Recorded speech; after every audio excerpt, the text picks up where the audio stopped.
Muy buenas y bienvenidos al Barco Liberal, soy Mauro Salazar y hoy os quiero comentar sobre lo que ha sucedido en Bolivia. Un intento de golpe de estado militar ha ocurrido sin éxito, pero ¿es realmente un golpe militar o se trata más bien de un autogolpe? Pues vamos a explicarlo.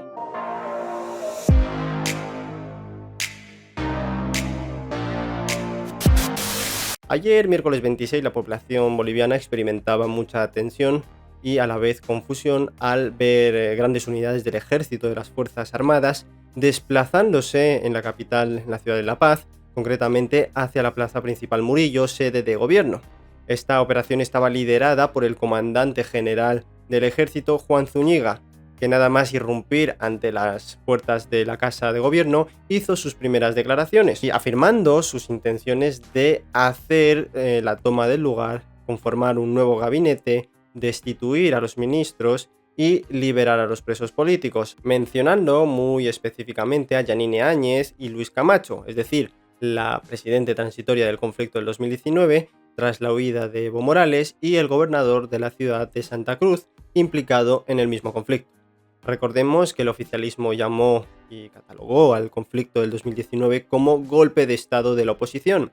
Pero, ¿cuáles eran los motivos o causas que impulsaron al comandante general a arremeter con estas acciones, liderando un golpe en toda regla frente a las puertas de la sede?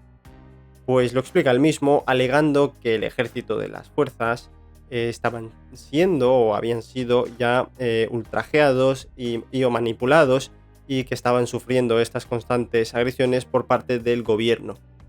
Culpó también a Luis Arce la situación de tendencia a crisis económica que se vive actualmente en Bolivia.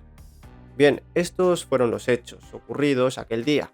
¿Cuál fue la respuesta del gobierno y sobre todo la respuesta del presidente de Bolivia, Luis Arce?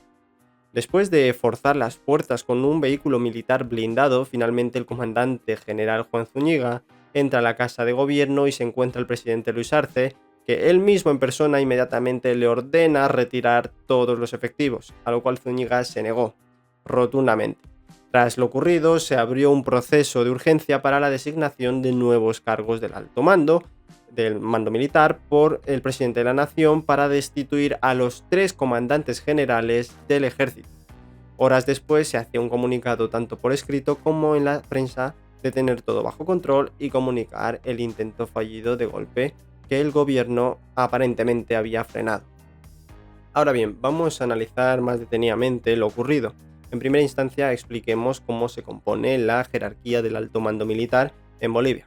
Los altos mandos militares están integrados y ordenados de forma piramidal, con el presidente como máximo cargo del ejército haciendo de capitán de las Fuerzas Armadas, y luego sigue el ministro de Defensa, después el comandante en jefe y luego el jefe de Estado Mayor y finalmente 3 comandantes generales correspondientes a las 3 Fuerzas Armadas de la nación: Ejército, Fuerza Aérea y Fuerza Naval.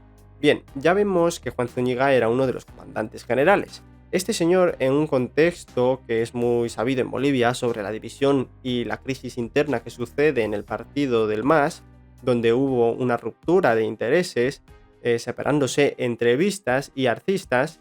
En este contexto, Juan Zúñiga el lunes 24 en televisión hacía unas declaraciones amenazantes con respecto a las intenciones del expresidente Evo Morales de retornar al gobierno para las elecciones del 2025, pese a la inhabilitación formal que le hizo el Tribunal Constitucional. En este sentido, la amenaza por parte del general fue que Evo se abstenga de retornar al poder porque iba a detenerlo, iba a ser él mismo el que lo arrestara si llegase a intentarlo. Bien, estas declaraciones pueden ser interpretadas como un acto de sedición en primera instancia, por incumplimiento de deberes. El artículo 246 del capítulo 7 de la Constitución boliviana define la organización y los deberes del ejército, en la que menciona que el ejército no delibera, no realiza acciones políticas ni actúa individualmente, además que es estrictamente obediente. Ante las declaraciones del comandante, digo que se pudo estar ante un acto de sedición, es decir, indisciplina militar, incumpliendo deberes, pero sin llegar a la rebelión, porque también puede interpretarse de estar haciendo cumplir el orden y la estabilidad del gobierno, como marca el artículo 245 de la propia Constitución. frente a la predisposición abierta de Evo Morales de retornar pese a su inhabilitación. Pues estas primeras declaraciones del general ya eran un tanto sospechosas. Uno podría pensar que a lo mejor se arriesgó a mostrar su opinión sobre Evo para denotar lealtad y con méritos a Luis Arce, pero esto significa poco en términos de cargo, en términos de puesto, porque el puesto de comandante de general se renueva cada 2 años, propuesta por el Ejecutivo, el presidente, ante la Cámara Legislativa para su votación según el artículo 244. Zúñiga ejerció el cargo en el 2022, por lo que este era su último año. Pero entonces, si luego finalmente lideró un golpe de Estado contra el gobierno actual de Luis Arce, estaría mostrando que no está a favor ni en contra de arcistas ni evistas. Entonces, sus acciones de golpe justificadas con las pocas declaraciones que dio Zúñiga es notoriamente incoherente, a sabiendas del régimen disciplinario al que se expondría después de estas acciones si no tuviese éxito. Es decir, Zúñiga da la impresión con toda esta actuación de que sus intenciones no eran tan firmes como sus declaraciones decían en un principio, porque fue un intento de golpe improvisado y sin mucho sentido. Pero son estas acciones que precisamente nos pueden dar un poco de luz a un posible escenario. Recordemos que nos encontramos con un gobierno de un partido socialista con un presidente socialdemócrata. Después del historial y antecedentes de cómo Evo Morales llegó al poder con ayuda del Foro de Sao Paulo, no habría que sorprenderse si este intento de golpe resultase ser un intento de autogolpe de Estado. Pero, ¿qué sentido tiene que el presidente de la nación realice este tipo de acciones? Para esto hay que recordar a otro de los fieles integrantes del Foro de Sao Paulo, como lo fue Hugo Chávez y su llegada al poder en el 2002. Si nos remontamos al conflicto venezolano del 2002, tras haber entrado al poder Chávez, poco después ocurre un golpe de estado militar en el que secuestran al presidente Chávez, tras un vacío de poder y en el caos en el país, vuelve el mártir, el héroe de la nación, a poner orden y finalmente termina gobernando hasta su muerte. Esta estrategia se utiliza en muchos países vecinos de la región y se utiliza en distintos niveles de organización con el objetivo de mostrar fortaleza del Estado, y para ello tienen que darse algunas condiciones como crisis del partido, caída de credibilidad o crisis económica en el país, y por tanto Bolivia cumple todos los requisitos. Esta estrategia puede tener sentido en el contexto actual boliviano, en el que la economía, maquillada con datos del PIB que indica por un lado crecimiento, pero que a su vez el país apenas tiene reservas internacionales, apenas tiene industrias y empresas, producto de la irresponsabilidad del gobierno de Morales, del despilfarro de recursos y de la actual deuda originada y llevada a niveles insostenibles durante el periodo de Morales, y que actualmente con Luis Arce, con la emisión monetaria, aún continúa subiendo esa deuda, que empieza a registrar tasas crecientes intermensuales por encima del crecimiento económico, haciendo que aumente por tanto la inflación y en consecuencia se reduzca el valor del peso boliviano, que viene cayendo desde la falta de respaldo en reservas y falta de credibilidad en la moneda. Sumado a eso, la fuga de inversión del país. En primera instancia, y aludiendo a la jerarquía del alto militar, tras haber presenciado un intento de golpe de Estado liderado por uno de los comandantes del ejército, en este caso Zúñiga, el comandante en jefe tendría que haberse pronunciado en la prensa y ordenar al ejército retornar y desistir de la operación.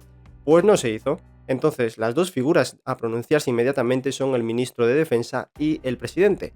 El ministro tampoco ordenó públicamente en la prensa la orden de retirada, y como es de esperar, el presidente tampoco. Lo único que hizo fue denunciar públicamente en su cuenta de X sobre movimientos irregulares del ejército, y lo máximo que llegó a hacer fue ordenarle al comandante, únicamente a él, presencialmente la retirada de los efectivos, al cual se negó. Entonces analicemos lo siguiente: si el ejército apoyó la iniciativa del golpe por órdenes de su comando general, ¿cómo se explica que ninguno de los altos mandos se pronunciara públicamente para ordenar al ejército la retirada? Y no fue así hasta que destituyeran a los 3 comandantes generales por el presidente Luis Arce y finalmente se nombrara al nuevo comandante general del ejército, José Wilson, quien tras el acto de ascenso ordenó a las fuerzas volver a sus unidades y el ejército, sin peros ni rabietas, concluyó el intento de golpe de estado. Es decir, que en apariencia apunta a un intento de golpe sin sentido firme de cometer toma del gobierno y más bien de un escenario planeado, organizado debido a las incoherencias de la actuación del propio gobierno y de su comandante en jefe de no pronunciarse antes como le habilita la Ley Orgánica de las Fuerzas Armadas en su artículo 40. Y estas sospechas toman más fuerza después de las últimas declaraciones del excomandante general antes de ser arrestado. Veamos. Ya, el presidente me dijo que la situación está muy jodida, esta semana va a ser crítica, esta semana. Entonces es necesario preparar algo para levantar mi popularidad. Entonces me dice, y le pregunto, ¿sacamos los blindados? Saca. Entonces el domingo, en la noche, ya los blindados empiezan a bajar. 6 cascabeles y 6 urutus, más 14 Z del regimiento de Achacacha. Bien, lo único que queda es esperar a la investigación correspondiente, aunque lamentablemente en Bolivia poco se puede esperar de la justicia debido a la injerencia por falta de división de poderes en el país. Recordemos que el comandante nombró específicamente a los implicados del conflicto del 2019, probablemente para confundir e inculpar a la oposición como es habitual. Además, al ser un militar, será juzgado en un tribunal militar en el que su presidente está nombrado por el propio presidente de la nación a propuesta de otros altos rangos. Militares que a su vez fueron elegidos por el presidente de la nación, que fueron propuestos al Congreso para su elección. En definitiva, Maquiavelo argumentaba que un príncipe debe estar preparado para usar la fuerza militar para asegurar su gobierno y mantener el control sobre sus dominios. Sostenía que la lealtad de los súbditos no es suficiente para mantener el poder, sin la capacidad de ejercer la fuerza cuando sea necesario. Por lo que este autogolpe podría haber servido para probar las bases de confianza que tiene el gobierno actual y la respuesta en caso de verdadero golpe, y así parece indicar cómo es de esperarse de los populistas, tras el comunicado grandilocuente en el que se presenta al héroe que pudo contener la situación, Luis Arce. Y se marchó, y a su barco le llamó Libertad, y en el cielo descubrió gaviotas y pintó estelas en el mar.